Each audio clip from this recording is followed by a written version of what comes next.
దేశవ్యాప్తంగా exit polls అంచనాలపై సర్వత్రా ఉత్కంఠ నెలకొంది. నేటితో లోక్సభ ఎన్నికల పోలింగ్ ముగియనుంది. దీంతో సాయంత్రం 6:30 తర్వాత ఎగ్జిట్ పోల్స్ వెలువడనున్నాయి. వివిధ సర్వే సంస్థలు, మీడియా సంస్థలు కలిసి చేసే ఈ అంచనాలపై సర్వత్రా ఆసక్తి నెలకొంది.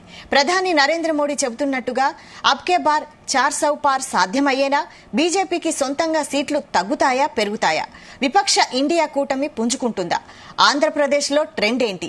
అధికారం ఎవరికి సొంతం అనేది నేటి సాయంత్రంతో ప్రజలు ఒక అంచనాకు రానున్నారు.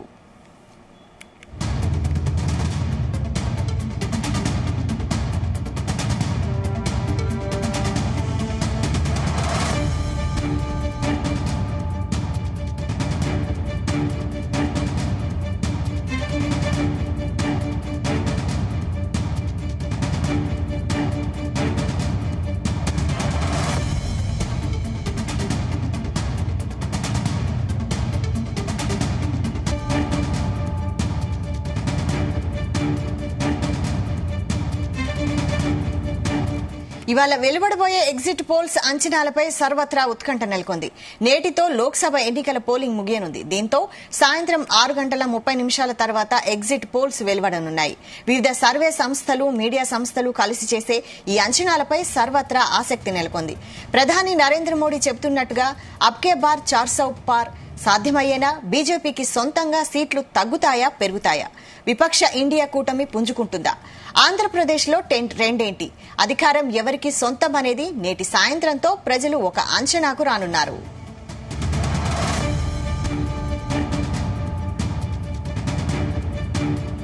దీనిపై మరిన్ని డీటెయిల్స్ మా ప్రతినిధి శ్రీచరణ్ అందిస్తారు. శ్రీచరణ్.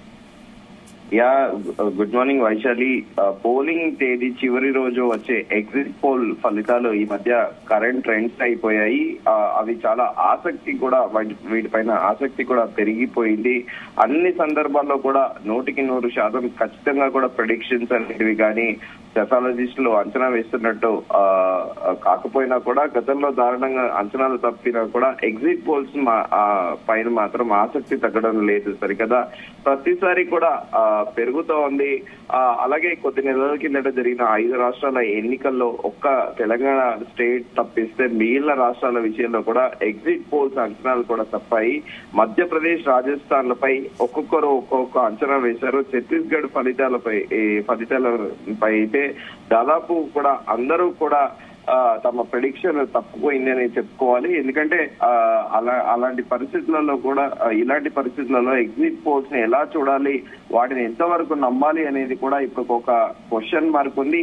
ఇది నిజంగా కూడా ఖచ్చితమని నమ్మేలా అనేది కూడా ఒక క్వశ్చన్ మార్క్ గా ఉంది. అయితే ఓటర్లపై ప్రభావం పడకుండా ఉండటం కోసమని పోలింగ్ చివరి రోజు ఓటింగ్ సమయం పూర్తయ్యాకే ఎగ్జిట్ పోల్స్ ను విడుదల చేయాలని కూడా ఎన్నికల సంఘం నిబంధన విధించింది. ఓటు వేసి వచ్చిన ఓటర్లలోని కొంతమందిని యాదృచ్ఛికంగా ఎంపిక చేసి అడిగి తెలుసుకున్న సమాచారాన్ని క్రోడీకరించి విశ్లేషించి చేసే గణాంకాలు గమ్మత్తే ఈ ఎగ్జిట్ పోల్స్ అని కూడా చెప్పుకోవచ్చు. శాస్త్రీయంగా చెప్పాలంటే దీని సెఫాలజిస్ట్ గా కూడా పిలుస్తారు. ఈ లెక్కలు విశ్లేషణలు చేసేవారని సెఫాలజిస్టులు కూడా అంటారు.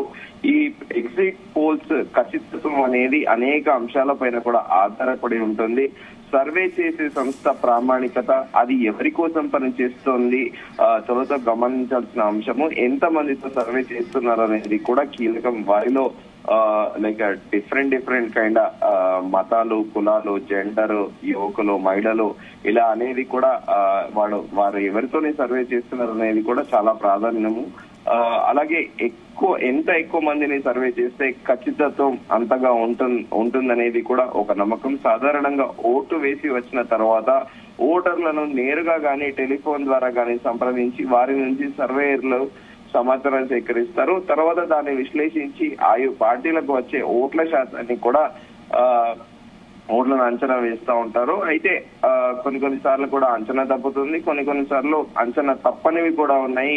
ఉదాహరణకి 98 లోక్సభ ఎన్నికల్లో దాదాపు అన్ని ఎగ్జిట్ పోల్స్ ఫలితాన్ని కూడా ఖచ్చితంగా అంచనా వేశాయి. ఎగ్జిట్ పోల్స్ అన్ని కూడా బీజేపీ నేతృత్వంలోని కూటమికే కూడా దాదాపు 200 సీట్లు దాటి మెజారిటీగా దగ్గరగా వస్తాయని కూడా అంచనా వేయక దాదాపు 250 సీట్స్ వచ్చాయి. కాంగ్రెస్ నేతృత్వంలోని పార్టీలకు 166 సీట్లు వచ్చాయి. 2014 లోక్సభ ఎన్నికల్లో కూడా దాదాపు అన్ని ఎగ్జిట్ పోల్ సంస్థలు కూడా ఈ ఎన్నికల ఫలితాన్ని అప్పుడు కూడా 2014 లో కూడా కరెక్ట్ గా ప్రెడిక్ట్ చేశాయి. కేంద్రంలో బీజేపీ నేతృత్వంలోని ఎన్డీఏకి స్పష్టమైన ఆధిక్యత వస్తుందని కూడా 2014 లో ప్రెడిక్ట్ చేశారు.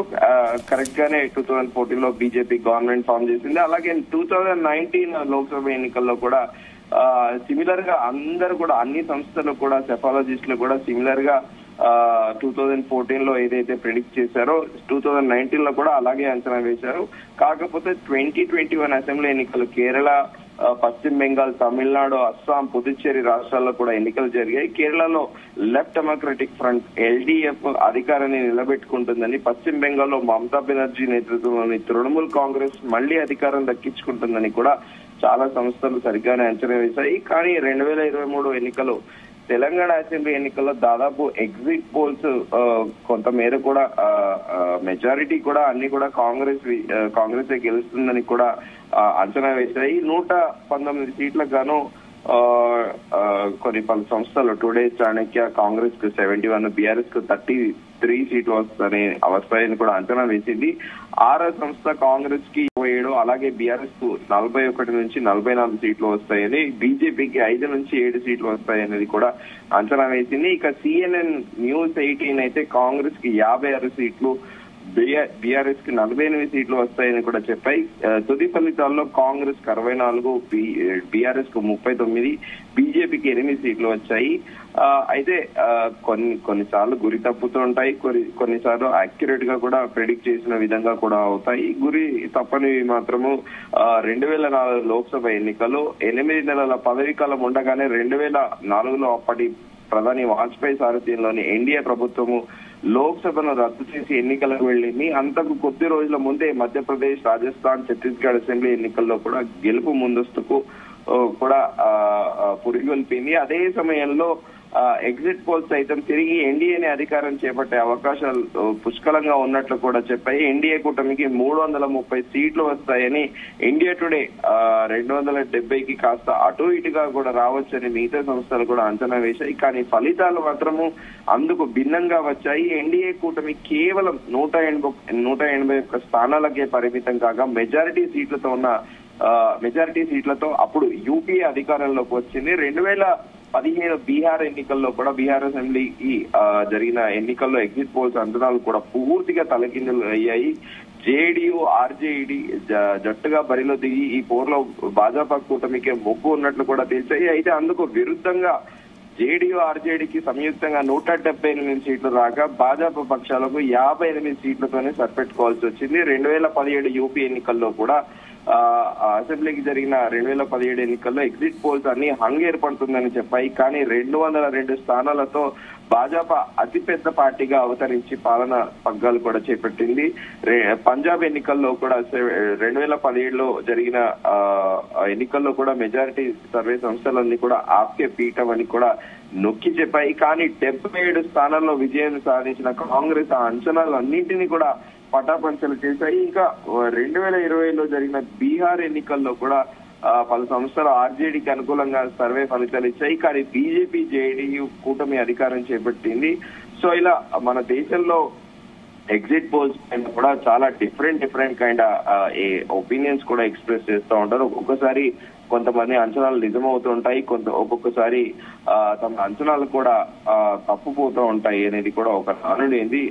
ఈ ఎగ్జిట్ పోల్స్ ప్రక్రియ రెండో సార్వత్రిక ఎన్నికలతోనే 1957లోనే మొదలైంది. Indian institute of public opinion అనే సంస్థ ఈ సర్వే కూడా నిర్వహించేది. అయితే స్వాతంత్రానికి పూర్వమే బ్రిటిష్ పాలన కాలంలో కాంగ్రెస్ పార్టీ తమకు పడ్డ ఓటును అంచనా వేసే ప్రయత్నాలు చేసింది. 1937లో యునైటెడ్ ప్రొవిన్షియల్ ఎన్నికల్లో కూడా ఆ పార్టీ ఓ విచిత్రమైన ప్రయోగం చేసింది. తమకు ఓటు వేసే ప్రతి ఒక్కరూ చిన్న కర్ర తీసుకొని రావాలని కోరింది. తమకు ఓటు వేసిన వారు ఆ కర్రను పోలీస్ స్టేషన్ దగ్గరలోని ఒక చోట గుట్టగా వేయమంది. ఓటింగ్ పూర్తయ్యాక ఆ కర్ర అన్నింటినీ కూడా లెక్కించి తమకు ఎన్ని ఓట్లు పడ్డాయో అంచనాలు వచ్చేవారు.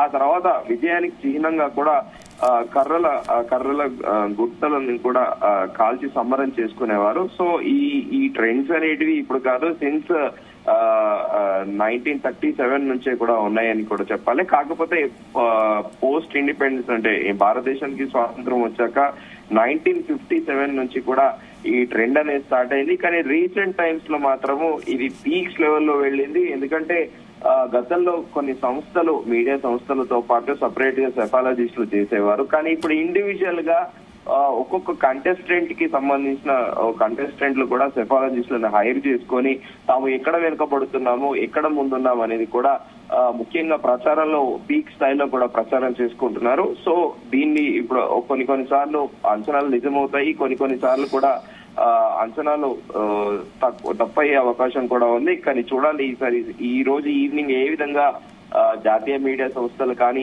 సెఫాలజిస్ట్ లో ఎలా ప్రిడిక్ట్ చేస్తారనేది కూడా ఒక క్వశ్చన్ మార్క్ ఉంది. ఎందుకంటే ఎన్నికల్లో కూడా మొత్తం దేశవ్యాప్తంగా కూడా ప్రధాని నరేంద్ర మోదీ పదే 400 బార్ ఇస్ బార్ 400 బార్ అని కూడా క్యాంపెయిన్ చేశారు. సో నిజంగా బీజేపీకి 400 సీట్లు వస్తాయా, లేకపోతే విపక్ష ఇండియా కూటమి మళ్లీ రైజ్ అవుతుందా అనేది కూడా ఒక క్వశ్చన్ మార్క్. సో ఈవినింగ్ అయితే మనకి ఒక అప్డేట్ వస్తుంది. ఎందుకంటే ఇవాళ లాస్ట్ డే 7th ఫేజ్ సార్వత్రిక ఎన్నికల పోలింగ్ ఈ రోజుతో ముగియనుంది. సో సాయంత్రం ఎగ్జిట్ పోల్స్ తర్వాత 5 PM తర్వాత మనం ఒక అంచనా కూడా వేయొచ్చు Vaishali. Right, thank you Sricharan.